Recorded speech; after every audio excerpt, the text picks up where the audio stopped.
Bom dia aí, pessoal. Moto Socorro em ação mais uma vez pela capital paulista. Dessa vez aqui socorrendo uma SH300. Fica aí pra vocês o registro rápido, né? Uma scooter da Honda, uma scooter grande.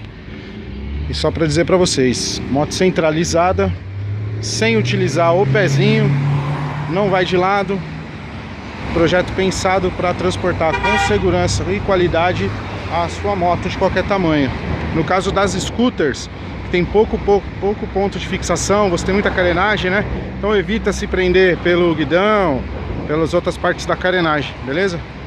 Se você precisa de um transporte especializado para a sua moto, estou à disposição. O telefone é esse, emergência e orçamentos. Um abraço.